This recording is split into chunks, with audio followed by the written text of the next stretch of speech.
Square and rectangle, वर्ग और आयत। चलिए करते हैं इसकी कंसेप्ट की और बात। इसका कंसेप्ट क्या होता है? वर्ग की जो भुजा होती है, इसकी भुजा समान होती है। इसकी परिभाषा क्या कहते हैं हम? चार साइडों से मिलकर बनी एक ऐसी आकृति जिसकी चारों भुजा समान होती हैं, हमारी स्क्वायर कहलाती है। चार साइडों से मिलकर बनी एक ऐसी आकृति जिसकी चारों भुजा समान हो, क्या कहलाती है? वर्ग कहलाती है, जिसकी भुजा ए होती है। चलिए बढ़ते हैं कंसेप्ट की ओर। वर्ग की भुजा होती है हमारी ए। वर्ग का क्षेत्रफल यानी एरिया होता है ए का स्क्वायर। वर्ग का परिमाप पेरीमीटर 4 गुणा भुजा यानी 4a होता है, 4a सेंटीमीटर स्क्वायर होता है।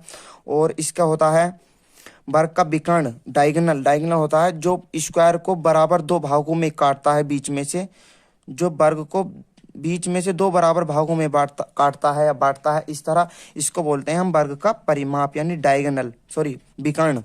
विकर्ण बोलते हैं। इसका फॉर्मूला होता है √2 गुणा ए। तो यही इसके कंसेप्ट है। अगर आपने ये चीज बड़ी अच्छी तरह याद कर ली, नोट्स में आपने अपने लिख कर नोट्स कर ली ना, तो आप कभी नहीं भूल सकते और आप सवाल भी इसके क्वेश्चन एकदम करोगे। चलिए बढ़ते हैं इसके अगली ओर। तो चलिए बढ़ते हैं क्वेश्चन की ओर। मैं आपके लिए एक क्वेश्चन लेकर आया हूँ, बहुत अच्छा क्वेश्चन, इंटरेस्टेड क्वेश्चन आपके लिए लेकर आया हूँ। अगर आपने ये क्वेश्चन करा, अगर करा नहीं तो आप इस तरह आप आज अगर आप सीख गए तो आज के बाद आपको कोई भी समस्या नहीं होगी, आप प्रॉब्लम नहीं आने की आपको, और आप एकदम से एकदम जल्दी से जल्दी आप वर्ग के क्वेश्चन, स्क्वायर के क्वेश्चन कर दोगे। चलिए बढ़ते हैं। वर्ग का यानी एक वर्ग का क्षेत्रफल ज्ञात कीजिए जिसकी भुजा 7 सेंटीमीटर है। यानी उसकी एक भुजा दे रखी है 7 सेंटीमीटर। अगर एक भुजा 7 सेंटीमीटर है उसकी, तो चारों भुजा क्या होंगी? 7 सेंटीमीटर की होंगी। तो हमें क्या निकालना है?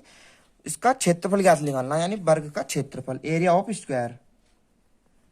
Area of square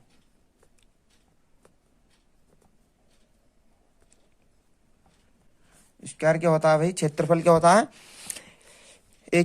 A square. Okay, यहां हमें कुछ नहीं करना, बस कैलकुलेशन करनी है। ए का मान दिया है हमारा 7 सेंटीमीटर। ठीक है, रख दो 7 गुणा 7। जब स्क्वायर है तो एक बार कर दो, तो 7 गुणा 7 क्या हो जाएगा? 49 सेंटीमीटर स्क्वायर। हो गया नहीं हो गया? बस यही इसका कंसेप्ट है, यही इसके क्वेश्चन है। देखो, आप जब शुरू में सीखोगे तो आपको बेसिक ही तो बताना जरूरी है। अगर आप बेसिक करोगे तो आप बड़े सवाल भी करोगे। चलिए बढ़ते हैं अगले क्वेश्चन की ओर। यदि किसी बोर्ड जो कि एक वर्गाकार है, यानी एक बोर्ड है जो वर्गाकार बोर्ड है, स्क्वायर टाइप है, जिसकी भुजा 12 सेंटीमीटर है, तो उसका परिमाप यानी पेरीमीटर ज्ञात करना है हमको। एक बोर्ड है, स्क्वायर बोर्ड है एक, तो उसकी हमें क्या दी है? एक भुजा, यानी ए का मान ही इसमें दिया है, हमें दिया है 12 सेंटीमीटर। ठीक, हमको निकालना है इसमें पेरीमीटर यानी परिमाप, वर्ग का परिमाप। वर्ग का परिमाप क्या होता है भाई? मैंने आपको बताया ये फॉर्मूले में, ऊपर देखिए आप क्या बताया मैंने। किसी वर्ग का परिमाप होता है 4 गुणा भुजा, यानी भुजा की 4 से गुणा करा दीजिए। आप क्या कराएंगे? 4 गुणा भुजा यानी 4 गुणा ए।